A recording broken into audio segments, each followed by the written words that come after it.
अस्सलाम वालेकुम स्टूडेंट्स, मेरा नाम है फ़रीहा खान और आप देख रहे हैं लर्न इंग्लिश विद रोशनी। तो आज की जो क्लास है वो है उर्दू से इंग्लिश की तरफ जाने की। मतलब हमें एक पैराग्राफ दिया गया है जो कि उर्दू ज़ुबान में है, हम इसको ट्रांसलेट करेंगे इंग्लिश में। ये पैराग्राफ मैंने कहाँ से लिया? ये मैंने पास्ट पेपर से लिया है, CSS के 2017 का आई थिंक। तो इसमें वो क्या कह रहा है? इसमें कह रहा है translate the following into English by keeping in view figurative and idiomatic expressions. देखो फिगरेटिव एक्सप्रेशंस क्या होते हैं, इडियोमेटिक एक्सप्रेशंस क्या होते हैं, ये हमने पिछली जो क्लास थी उसमें ये डिटेल से देख लिया था। अगर आपने वो क्लासेस अभी नहीं देखी, आप सबसे रिक्वेस्ट है जाए उसको देखें। ठीक है, अब मैं इस पैराग्राफ को रीड करती हूँ और उसके बाद हम इसको ट्रांसलेट करेंगे। अपने पोशीदा ऐबों को मालूम करने के लिए ये देखना ज़रूरी है कि हमारे दुश्मन हमको क्या कहते हैं। हमारे दोस्त अक्सर हमारे दिल के मुआफिक हमारी तारीफ़ करते हैं। अव्वल हमारे ऐब इनको ऐब ही नहीं लगते, या फिर हमारी खातिर को ऐसा अजीज़ रखते हैं कि इसको रंजीदा ना करने के ख्याल से इनको छुपाते हैं, या फिर इनसे चश्म पोशी करते हैं। बरखलाफ इसके हमारा दुश्मन हमको खूब टटोलता है और कोने कोने से ढूंढकर हमारे ऐब निकालता है। गो वो दुश्मनी से छोटी बात को बड़ा बना देता है, मगर इसमें कुछ ना कुछ असलियत होती है। दोस्त हमेशा अपने दोस्त की नेकियों को बढ़ाता है और दुश्मन ऐबों को। इसलिए हमें अपने दुश्मन का ज़्यादा एहसासमंद होना चाहिए, एहसानमंद होना चाहिए कि वो हमें हमारे ऐबों से मुतला करता है। इस तनाजुर में देखा जाए तो दुश्मन दोस्त से बेहतर साबित होता है। तो ये हमारा पैराग्राफ है। तो चले अब इसको स्टार्ट करते हैं। अच्छा, पहले ये चीज़ देखो, वो कह रहे हैं अपने पोशीदा ऐबों को मालूम करने के लिए ये देखना ज़रूरी है कि हमारे दुश्मन हमको क्या कहते हैं। यहाँ पे लग गया है फुल स्टॉप। अच्छा, अब इसको स्टार्ट करने से पहले सबसे पहले आपने क्या करना है? आपने अपने सब्जेक्ट को पकड़ना है, आपने अपने वर्ब को पकड़ना है। ठीक है, अब इसमें देखा जाए ना, ये जो चीज़ है अपने पोशीदा ऐबों को मालूम करने के लिए, ये सारी की सारी एक फ्रेज़ है। ठीक है, ये कोई सेंटेंस नहीं बना हुआ, ये सिर्फ और सिर्फ एक फ्रेज़ है। इसको आप साइड पे रख दो। ये पर्पस फ्रेज़ है, ये पर्पस बता रही है हमारे काम का। अच्छा, उसके बाद उसने कहा ये देखना ज़रूरी है। अब आ गई है ये वाली बात। ठीक है, अब ये क्या चीज़ है?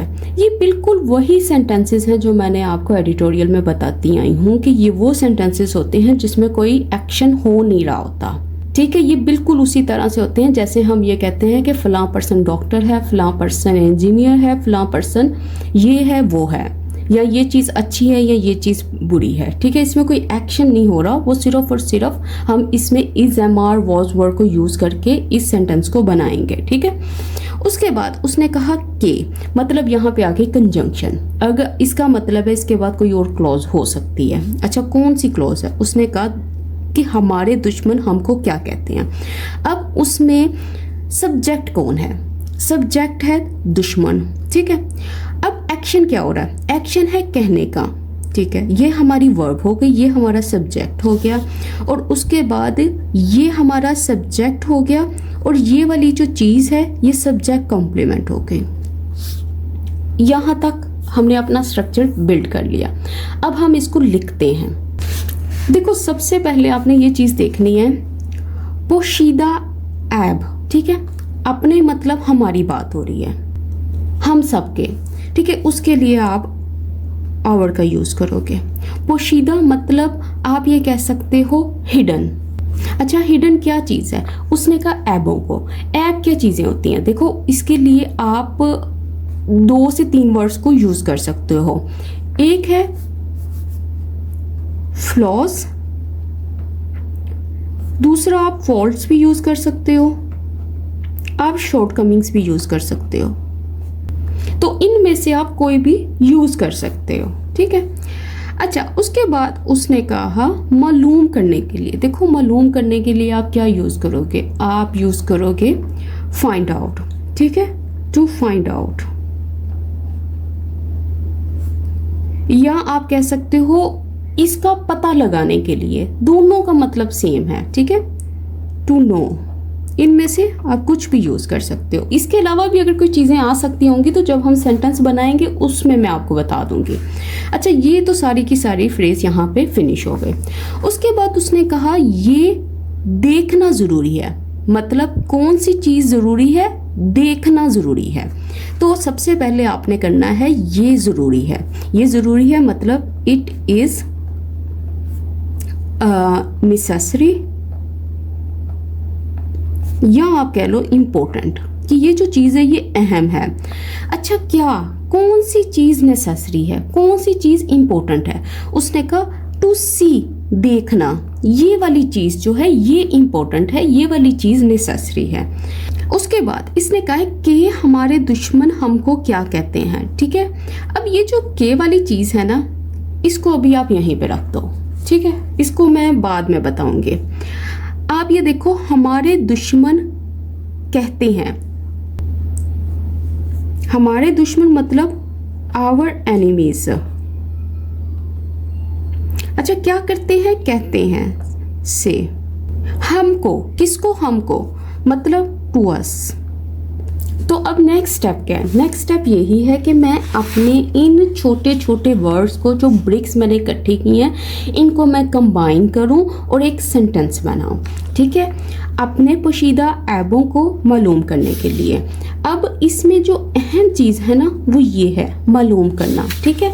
आप इसको इस तरह से लिखोगे, टू फाइंड आउट या टू नो, ठीक है।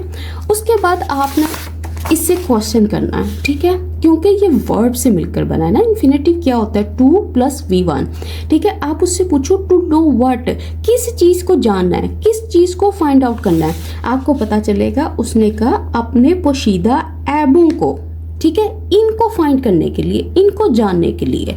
तो ये चीज़ आएगी इससे आगे, ठीक है। तो फिर आप लिखोगे टू फाइंड आउट और नो आर हिडन, ठीक है। यहाँ पे 3 वर्ड्स बताए थे, आप कुछ भी लगा लो।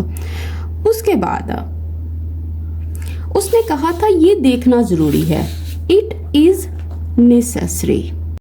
अच्छा, कौन सी चीज नेसेसरी है, कौन सी चीज जो है वो इम्पोर्टेंट है? उसने कहा टू सी, देखना, ठीक है। अब इससे पूछो, आप इस टू सी से क्वेश्चन करो, टू सी व्हाट, क्या चीज देखना जरूरी है, कौन सी चीज इंपॉर्टेंट है? तो आपको ये आंसर मिलेगा कि हमारे दुश्मन हमको क्या कहते हैं। तो अब इसको लगा लो इसके साथ, ठीक है। अब आप ये लगा लो। अब मुझे खुद बताओ कि कितनी आसानी के साथ मेरा ये पूरे का पूरा सेंटेंस बन गया। ये भी वही मीनिंग कन्वे कर रहा है जो ये चीज़ कर रही है, ठीक है। अब यहाँ पे प्रॉब्लम्स क्या हो सकती है? प्रॉब्लम ये हो सकती है कि स्टूडेंट्स को ये नहीं पता चलेगा कि ये व्हाट यहाँ पे क्यों आया है, कैसे आया है। देखो, ये चीज़ हमें वैसे भी पता है कि जो व्हाट होता है ना, उसका इस्तेमाल उस केस में किया जाता है जहाँ आपके पास एंटीसीडेंट ही ना हो, तो तब आप इस्तेमाल करोगे व्हाट का।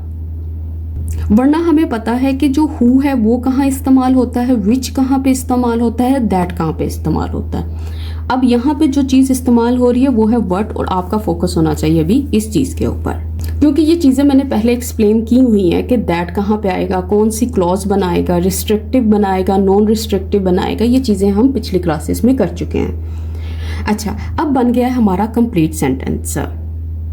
अच्छा, और उसके अलावा ये जो मैंने यहाँ पे आवर यूज किया ना, आप यहाँ पे वन प्रोनाउन को भी यूज कर सकते हो, वंस हिडन फ्लॉज, ठीक है। इसका मतलब होगा कि कोई भी पर्सन है, इसमें आदमी भी हो सकते हैं, औरतें भी हो सकती हैं, कोई भी हो सकता है, ठीक है। अब यहाँ पे आवर भी लगा के आप अपनी बात को कन्वे कर सकते हो। अब ये हमारा सेंटेंस हो गया कंप्लीट। अब नेक्स्ट देखो, अब वो कह रहा है हमारे दोस्त, ठीक है। हमारे दोस्त मतलब आवर फ्रेंड्स, अक्सर मतलब ऑफन, हमारे दिल के मुआफिक। अच्छा, इस चीज़ को भी आप साइड पे कर दो, ये कोई एक्शन नहीं हो रहा। वो कह रहा है हमारे दोस्त जो हैं वो तारीफ करते हैं, ये असल चीज़ है, ठीक है। और वो तारीफ कैसे होती है, किस मैनर से होती है, किस तरीके से होती है, वो ये इसने यहाँ पे मेंशन किया है। तो चलो इसको ब्रेक करते हैं और अपना सेंटेंस बनाते हैं। हमारे दोस्त मतलब आवर फ्रेंड्स। अच्छा, क्या करते हैं, उसने यहाँ पे लिखा है तारीफ करते हैं। तारीफ करते हैं मतलब आवर फ्रेंड्स प्रेस। तारीफ करने के लिए क्या वर्ड यूज़ करते हैं, वर्ड हम प्रेस यूज़ करते हैं। आवर फ्रेंड्स प्रेस अस। अच्छा, कब कब करते हैं, उसने कहा ऑफन करते हैं। ठीक है, ये जो काम है ये अक्सर होता है, ये वाला जो काम है ये अक्सर होता है, इसलिए यहाँ पे मैंने ऑफन लगा दिया। आवर फ्रेंड्स ऑफन प्रेस अस। अच्छा, किस तरीके से करते हैं, किस वे से वो ये वाला काम करते हैं, कौन सा मैनर है, उसने कहा इन अ वे दैट प्लीजेस अस। तो देखो ये पूरी बात वही कह रहा है ना जो यहाँ पे लिखा हुआ था। उसने कहा था कि हमारे दोस्त जो हैं अक्सर हमारे दिल के मुआफिक हमारी तारीफ करते हैं। सब्जेक्ट पकड़ लो, वर्ब पकड़ लो और ये पता कर लो कि ये जो चीज़ है ये किसके लिए आई है, ये फ्रेज जो है ये किस चीज़ के लिए आई है, तो आपका पूरा सेंटेंस यहाँ पे बन जाएगा। अच्छा, एक चीज़ नोट करो, ये जो इसने यूज़ किया था ना दिल के मुआफिक, ये जो मैनर बताना है इसके ना डिफरेंट वेज है कहने के कि ये प्रेस जो है ये तारीफ जो है किस तरह से की जाती है।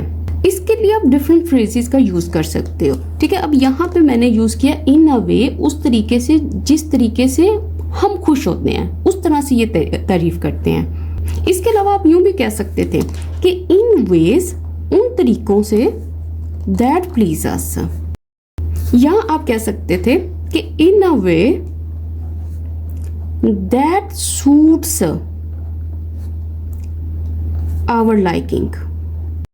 आप किसी तरह से भी कह सकते थे। ये असल में चीज़ें तब बिल्ड होती हैं जब आप बहुत ज़्यादा रीडिंग करते हो। जब आप रीडिंग करते हो तब आपको पता है कि ये वाली चीज़ जो है ना मैं डिफरेंट वे से कह सकता हूँ और मैं डिफरेंट वे से ही कहूँगा।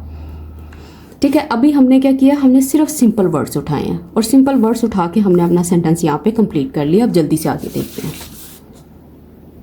अब वो कह रहा है अव्वल। देखो, अच्छा, इसका मतलब है ये कोई बता रहा है कि ये वाला पॉइंट पहले है, वो वाला पॉइंट पहले है। ठीक है, जल्दी से इसको रीड करते हैं। कहता अव्वल पहले हमारे ऐब, इनको ऐब ही नहीं लगते।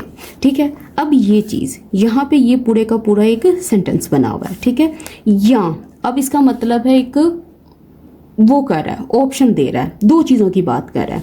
या फिर हमारी खातिर को ऐसा अजीज रखते हैं कि इसको रंजीदा ना करने के ख्याल से इनको छुपाते हैं। ये लग गया यहाँ पे फुल स्टॉप। ठीक है, सबसे पहले आप ये देखो अव्वल। अव्वल मतलब इसके लिए आप फर्स्टली का यूज़ करोगे। ठीक है, आप यहाँ पे लगा दोगे फर्स्टली।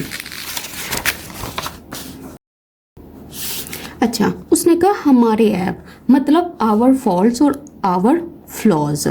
ठीक है, ऐसी छोटी पेंसिल पकड़ के ना छोटा छोटा लिखते जाया करो ताकि इजी हो जाए। अच्छा, हमारे फ्लॉज जो हैं, एक्शन क्या हो रहा है, किस चीज़ की बात कर रहा है। उसने कहा नहीं लगते, लगने का वर्ड यूज़ किया इसने। ठीक है, इसके लिए आप कौन सी वर्ड यूज़ करते हो, आप यूज़ करते हो सीम, कि ऐसा नहीं लग रहा। अच्छा लग रहा है तब भी सीम, बुरा लग रहा है तब भी आप सीम कर सकते हो। ठीक है, सीम वर्ब का यूज़ कर सकते हो। अब यहाँ पे इसने यूज़ किया हमारे ऐप नहीं लगते। ठीक है, हमारे ऐप नहीं लगते मतलब आवर फ्लॉज डोंट सीम, नहीं लगते। अच्छा, कैसे नहीं लगते, उसने कहा उनको ऐब ही नहीं लगते। अब ये जो ऐब ही नहीं लगते इसको आप कैसे यूज़ करोगे, our flaws don't seem like flaws. वही बात इसने कह दी ना, और कितने सिंपल वर्ड्स में कहा है उसने। उसके बाद उसने कहा है या फिर के लिए आप क्या यूज़ करोगे, और एल्स। ठीक है, और एल्स। अब ये जो चीज़ इसने यहाँ पे मेंशन की है ना, हमारी खातिर को ऐसा अजीज़ रखते हैं, ये ऐसा और के का स्ट्रक्चर मैं भी बताती हूँ। ठीक है, अभी यहाँ पे ये देखना है कि हमारी खातिर को अजीज़ रखते हैं। अजीज़ रखने का मतलब है इसकी वैल्यू करते हैं। वैल्यू किस चीज़ की करते हैं, इसकी। ठीक है, जल्दी से आप लिख दो वैल्यू आवर फीलिंग्स। अच्छा, कितनी के, उसने कहा के, इसको रंजीदा ना करने के ख्याल से इनको छुपाते हैं। तो इसमें एक्शन क्या है, वो कह रहा है कि इसको छुपाते हैं। ठीक है, ये वाला काम वो करते हैं, और क्यों करते हैं ये चीज़ उसने बता दिया। तो आप जल्दी से लिखो वो छुपाते हैं, दे हाइड देम। ठीक है, रंजीदा ना करने के ख्याल से अब इस चीज़ को आप कैसे ट्रांसलेट करोगे? इसके लिए आप ये वाली फ्रेज यूज करोगे, out of concern not to upset us. अब इसका यूज करोगे। अब ये जितनी आपको ब्रिक्स नज़र आ रही हैं, जो हमने छोटी छोटी ईंटें इकट्ठी की हैं, अब इनको कंबाइन करते हैं, फिर मैं आपको मज़ीद बताती हूँ कि ये सेंटेंस में और क्या चीज़ें ऐड हो सकती हैं।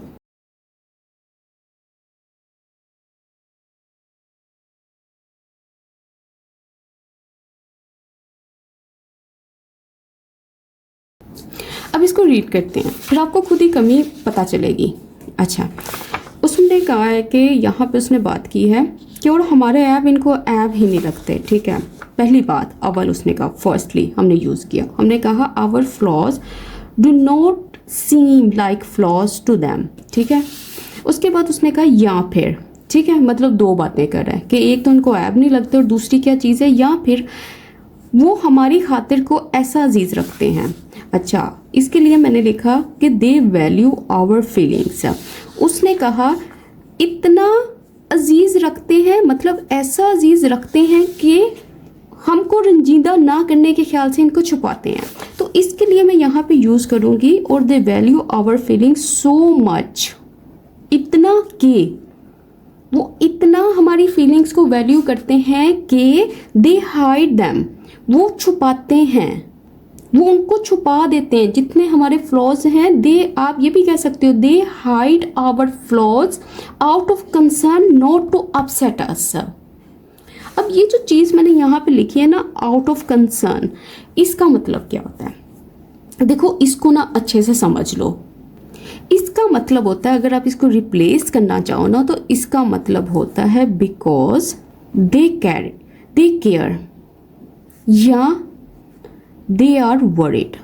ठीक है, इन दो चीज़ों की वजह से वो ऐसा काम करते हैं, इसलिए कि उन्हें फिक्र होती है, उन्हें इस बात का ख्याल होता है।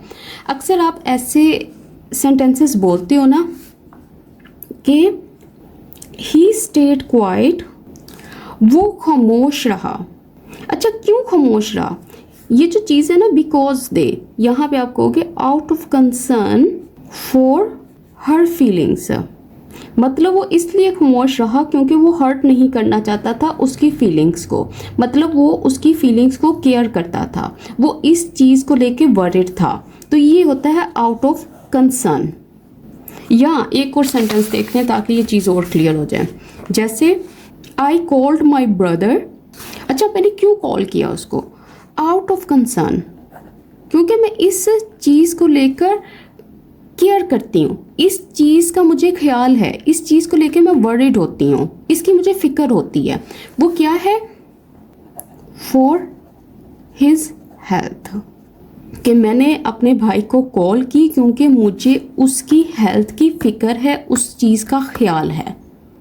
तो यहाँ पे भी यही बात हो रही है कि इस चीज़ का ख्याल करते हुए, इस चीज़ की केयर करते हुए कि वो हमें रंजीदा ना कर दें, हमें हर्ट ना कर दें, तो वो क्या करते हैं? वो इस चीज़ को छुपाते हैं। ठीक है, इस तरह से यहाँ पे ये वाली चीज़ बनी है और ये आ गया है फुल स्टॉप। अब आगे देखें, उसमें कह रहा है कि या फिर इनसे चश्मपोशी करते हैं। देखो, चश्मपोशी का मतलब है कि आप उसको इग्नोर करते हो। इग्नोर करने के लिए कितने वर्ड्स हैं? चश्मपोशी के लिए आपको पता है कि आप यूज़ कर सकते हो ओवरलुक करना। ओवरलुक करने का भी मतलब यही है, अक्सर आपने एडिटोरियल्स में देखा होगा, ये बहुत यूज़ होता है वर्ड ओवरलुक का। यहाँ इसके लिए एक फ्रेज यूज़ होती है, टू टर्न अ ब्लाइंड आई। ठीक है, आप इसको भी यूज़ कर सकते हो। तो ये सेंटेंस कैसे बनेगा? या आप इसमें टर्न अप ब्लाइंड आई भी डाल सकते हो। तो यहाँ तक हमारा कंप्लीट हो गया। ठीक है, कितना इजी वे में हमने इनको किया। उसके बाद वो कह रहा है बरखलाफ इसके। अब ये जो चीज़ है ना, ये फ्रेज है। अब इसका मतलब क्या है? इसका मतलब है इससे उलट। इससे उलट क्या होता है? मतलब ये वाला काम कौन करता है? ये काम हमारे फ्रेंड्स करते हैं। बरखलाफ इसके मतलब इससे उलट दूसरी चीज़ बताएगा। इसके लिए आप क्या यूज़ करते हो? आप यूज़ करते हो कॉन्ट्ररी टू दिस। ठीक है, उसके बाद उसने कहा हमारा दुश्मन हमको खूब टटोलता है। मतलब हमारा सब्जेक्ट क्या है? हमारा सब्जेक्ट है हमारा दुश्मन, ठीक है, आवर एनिमी। अच्छा, क्या काम करता है? उसने कहा टटोलता है। टटोलने की इंग्लिश क्या होती है? इसका मतलब है एग्जामिन अस। किस तरह से? उसने कहा खूब टटोलता है, खूब ये काम करता है, तो इसका मतलब है वो थोरली करता है, ठीक है। अच्छा, और किसको करता है? हमें करता है, हमें एग्जामिन करता है, इसलिए यहाँ पे अस डाला है मैंने। उसके बाद वो क्या कह रहा है? वो कह रहा है और कोने कोने से ढूंढ कर हमारा ऐब निकालता है। मतलब हमारा जो दुश्मन है, यही हमारा सब्जेक्ट है, ये इसकी वर्ब है कि हमारा दुश्मन हमारे ऐब निकालता है। मतलब निकालता है मतलब फाइंड करता है। किसको? ऐब्स को, मतलब फ्लॉज को। इसके लिए आप सिंपल लिख लो फाइंड आउट आर फ्लॉज। अच्छा, अब उसने यहाँ पे लिखा है कोने कोने से। अब ये जो चीज़ होती है ना कोने कोने से, इसको आप कैसे बोलोगे? आप क्या लिखोगे? आप ये लिखोगे कि वो सर्च करता है हर कोने को, एवरी कॉर्नर। इस तरह से तो नहीं लिखोगे, वो कोई इतना अच्छा स्ट्रॉन्ग सेंटेंस नहीं बनेगा, ठीक है। वो इस तरह से लगेगा जैसे सच में ही कोई पर्सन जो है वो जाके एक एक कोने को देख रहा है। तो इसको आप बना सकते हो इसके ज़रिए। इसके लिए आप यूज़ कर सकते हो नूक एंड क्रैनी। इसका मतलब होता है हर जगह से, छोटी से छोटी जगह हमारी, जहाँ जहाँ उसको लगता है कि हमने ऐसा कोई काम किया है, तो वो हर छुपा कोना हमारी ज़िंदगी का, हमारी पर्सनैलिटी का, उसको थोड़ली एग्जामिन करके हमारे फॉल्ट्स को निकाल कर हमारे सामने रखता है। तो ये होता है नूक एंड क्रैनी। मतलब हर छोटी जगह, हर छुपी हुई जगह। तो इससे हम आगे बनाएंगे। अच्छा, उसने कहा गो। अच्छा, अब ये जो गो है, ये चीज़ें हैं, इसको आप थोड़ा सा देख लिया करो। अगर आपको ये नहीं भी पता चल रहा ना कि इसकी इंग्लिश क्या होती है, इसको भी छोड़ दो, आपको खुद ही समझ आएगी। वो दुश्मनी से छोटी बात को बड़ा बना देता है। अच्छा, अब वो कह रहा है, वो ये बात कह रहा है कि छोटी बात को बड़ा बना देता है। मतलब इसके लिए आप क्या चीज़ यूज़ कर सकते हो? देखो, इसका सब्जेक्ट एक ही है। कौन है? हमारा दुश्मन। हमारा दुश्मन बड़ा बना देता है किसको? छोटी बात को। अच्छा, सबसे पहले आप लिखो आवर एनिमी, तो ऊपर चलता आया है, ठीक है, उसको तो साइड पे कर दो। उसने कहा है कि बड़ा बना देता है, तो इसका मतलब है कि वो, इसके लिए ना एक वर्ड यूज़ होता है एग्जैजरेट, EXAGGERATE, एग्जैजरेट। एग्जैजरेट करने का मतलब भी यही होता है कि किसी छोटी चीज़ को बड़ा बना देना, जैसे वो इतनी होती नहीं है जितनी वो दिखाता है। तो यहाँ पे वो किस चीज़ को बड़ा बनाता है? वो एग्जैजरेट करता है स्मॉल थिंग्स को, छोटी बातों को, छोटी चीज़ों को, वो ये वाला काम करता है। अब इसने कहा वो दुश्मनी से, मतलब उसका मैनर क्या है? वो ये काम क्यों करता है? किस लिए करता है? दुश्मनी की वजह से। किस चीज़ के सबब करता है? वो है दुश्मनी। तो आप इसके लिए यूज़ करोगे आउट ऑफ एनमिटी। एनमिटी का मतलब होता है दुश्मनी से, दुश्मनी की वजह से। ये रीज़न है जिसकी वजह से वो ये वाले काम करता है।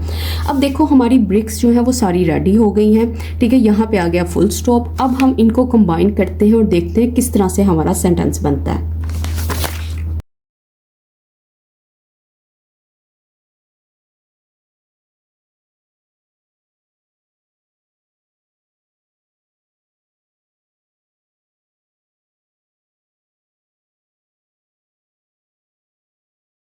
अच्छा, अब मैंने जब इसको कंबाइन किया ना, सारी यही चीज़ें उठाई हैं और इनको मैंने कंबाइन किया। हाँ, मैंने ये ज़रूर चीज़ें देखी हैं यहाँ पे कि यहाँ पे जब इसने यूज़ किया था ना फाइंड आउट, एग्जामिन अस, तो यहाँ पे दो काम कर रहा था। एक एग्जामिन कर रहा था और दूसरा हर कोने में सर्च कर रहा था। और फिर क्यों कर रहा था? फिर जाके वो हमारे फ्लॉज को फाइंड आउट कर रहा था। तो मैंने इन दोनों को कंबाइन कर दिया यहाँ पे। अब इसको देखो, contrary to this, our enemy examines us thoroughly and searches every nook and cranny to find out our flaws. Although out of enmity, he exaggerates small things. ठीक है।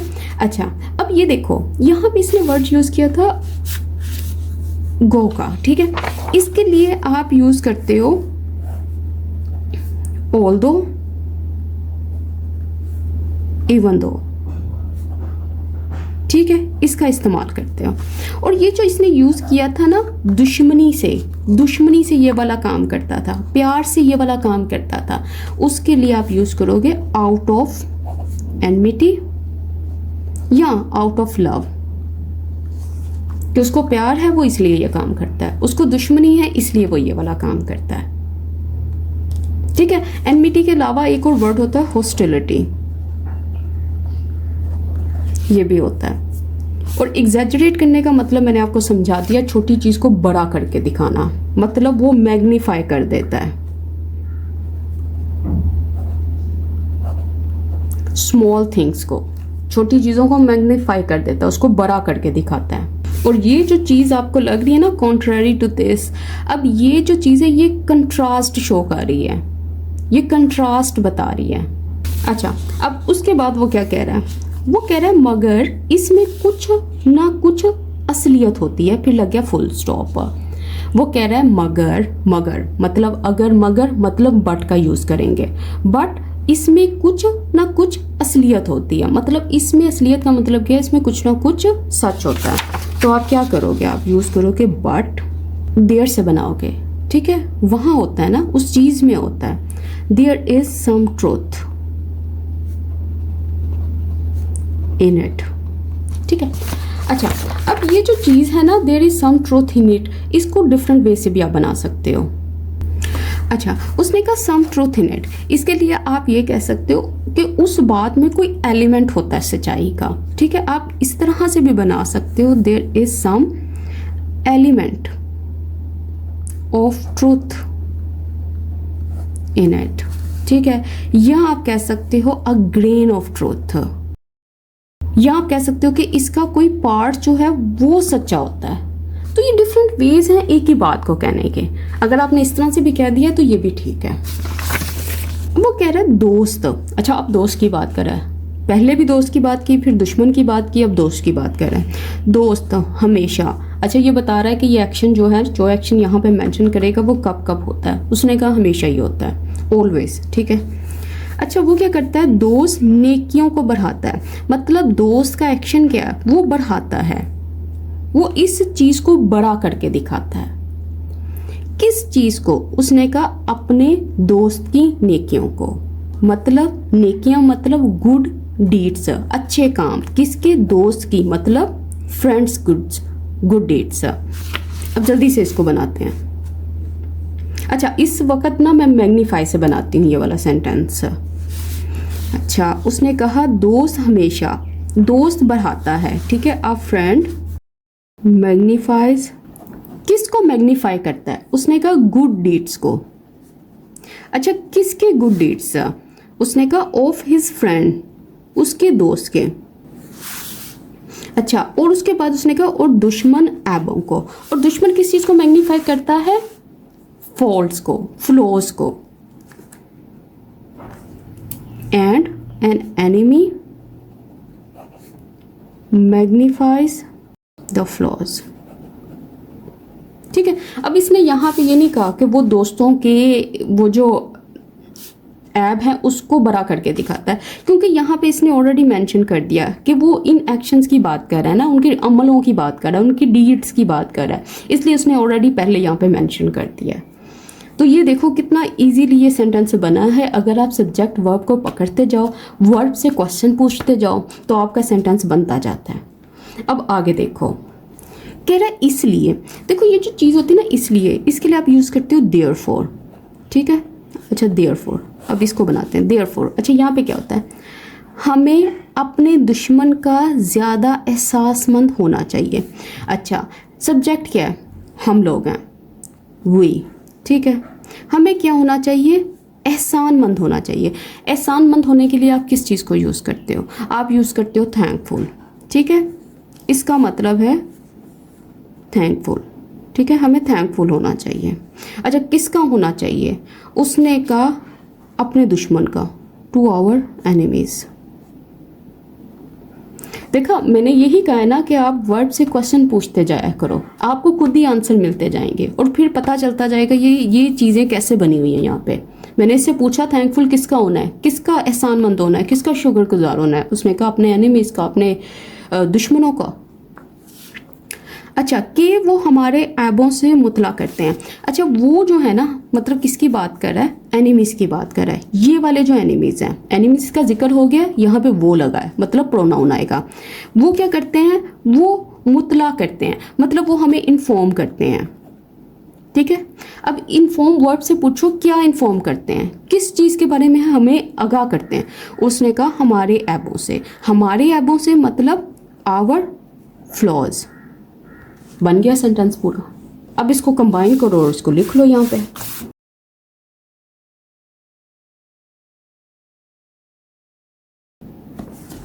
ये देखो, मैंने इसको कंबाइन किया, इन्हीं ब्रिक्स को, ये जो इकट्ठी की थी, ये जो हमारी ईंटें थी, इन्हीं को कंबाइन किया, हमारे फ्लॉज हो गए, देयरफॉर लगा दिया। वही हमें होना चाहिए। चाहिए के लिए हम कौन सा मॉडल वर्ब यूज़ करते हैं, हम शुड का यूज़ करते हैं। तो इसके लिए हमने शुड लगा दिया और उसके बाद उसने कहा है कि बी होना चाहिए, तो उसके लिए आप बी लगाते हो। ठीक है, शुड बी, ये चीज़ होनी चाहिए। इसमें कोई एक्शन नहीं हो रहा, इसमें वो कह रहा है हमें ऐसा होना चाहिए, हमें एहसानमंद होना चाहिए। तो शुड बी थैंकफुल, और किसका थैंकफुल होना है वो आगे लगा दिए। ठीक है, अब मज़ीद देखते हैं। वो कह रहा है इस तनाज़र में। अच्छा, तनाज़र में मतलब है कि इन दिस कॉन्टेक्स, कि ये सारी चीज़ें जो उसने बताई हैं, उसने ये बताया ना अभी कि जो दोस्त होते हैं वो तो इस चीज़ का ख्याल रखते हैं कि कहीं हम नाराज़ ना हो जाएं, तो हमें हमारे फ्लॉज बताते ही नहीं हैं। जब वो हमें हमारे फ्लॉज नहीं बताते तो इसकी वजह से ये होता है कि हम अपने अंदर बेहतरी नहीं लाते, हमें अपने फ्लॉज ही नहीं पता चलते। तो दुश्मन क्या करते हैं, वो हमें फ्लॉज बता देते हैं, हमें बता देते हैं हमारे अंदर ये वाली कमियाँ हैं। ठीक है, तो इसलिए उसने कहा हमें इनके लिए थैंकफुल होना चाहिए।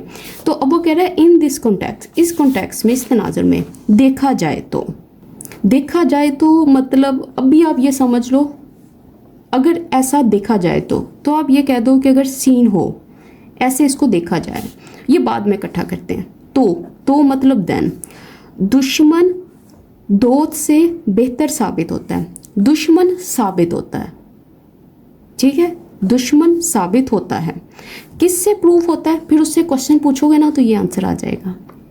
प्रूव्स होता है। ठीक है, आप प्रूव वर्ड लगा लो। ठीक है, फॉर एग्जाम्पल अगर आप प्रूफ से क्वेश्चन पूछो किससे बेहतर प्रूव होता है, उसने कहा कंपैरिजन के लिए आप देन यूज़ करते हो ए वाला। उसने कहा अ फ्रेंड, एक फ्रेंड से, एक दोस्त से, तो बन गया ना सेंटेंस। सिर्फ यही काम आपने करना है और कुछ नहीं है। ठीक है, इसलिए आपको प्रॉब्लम होती है जब आप ये चीज़ें नहीं कर पाते।